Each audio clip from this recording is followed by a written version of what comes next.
Ideas and share experiences that we have all been a part of over the course of this conference.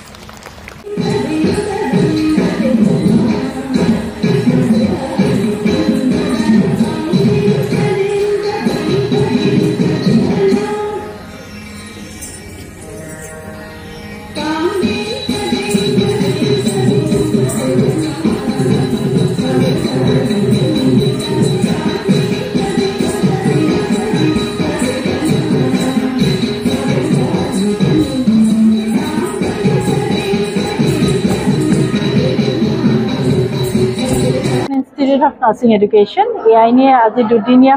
কাৰ্যসূচী লয় fourth national কনফাৰেন্সখন ইয়াতে IIT গুৱাহাটীত আয়োজন কৰিছো ইয়াতে আপোনাৰ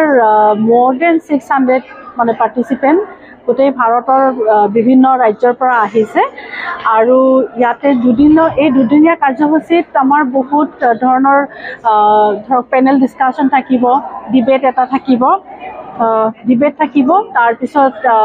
scientific paper presentation আছে যেটো ৰিসাৰ্চৰ কাৰণে বহুত ইম্পৰ্টেন্ট হয় আৰু যিমানখিনি মানুহ ইয়াতে আহিলে এই দুদিনত সবৰে মাজত এটা নেটৱৰ্কিং হ'ব এক্সচেঞ্জ অফ আইডিয়াজ হ'ব আৰু যিখিনি ৰিসোৰ্স পাৰ্সন আমি চুজ কৰিছো আমাৰ অসমৰ নহয় অকল বাহিৰৰো আছে মুম্বাইৰ পৰা এগৰাকী আহিব ডক্টৰ ৰাণী সেঠী আৰু এগৰাকী দিল্লীৰ পৰা অহা কথা আছিল তেখেতে আহিব নোৱাৰিলে বিশেষ কাৰণত কিন্তু তেখেতৰ টকটো আমি ভাৰ্চুৱেলি আমি টকটো কৰিব দিম তেখেতৰ নাম হৈছে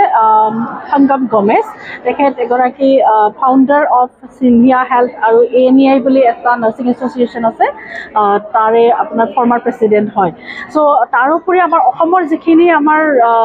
ৰিসোৰ্স পাৰ্সন আছে বা মডাৰেটৰ চেয়াৰপাৰ্সন গোটেইখিনি এক্সপিৰিয়েন্স পাৰ্সন হয় নাৰ্ছিং ফিল্ডত তেখেতসকলৰ বিশেষ অৰিহণা আছে আৰু বহুতখিনি এক্সপিৰিয়েন্স থকা মানুহখিনি আমি ইয়াতে আজি গোটাইছো আৰু সেইখিনিৰ পৰা যিমানখিনি পাৰ্টিসিপেন্ট আছে সবেই বহুতখিনি শিকিব পাৰিব কাৰণ আমাৰ টপিকটো হৈছে আজি ধৰক নাৰ্ছিং এক্সেলেন্সৰ ওপৰত কৰা হৈছে নাৰ্ছিং এক্সেলেন্স এতিয়া সময়ৰ কাৰণে বহুত জৰুৰী য'ত নেকি সকলোৰে মাজত ধৰক ৰিসাৰ্চৰ কথা আহিব ইনোভেশন কেনেকৈ আহিব লিডাৰশ্বিপৰ কথা আহিব যিখিনি নাৰ্ছিং ফিল্ডৰ থকা মানুহ নাৰ্ছ হস্পিটেলত হওক বা কলেজতে হওক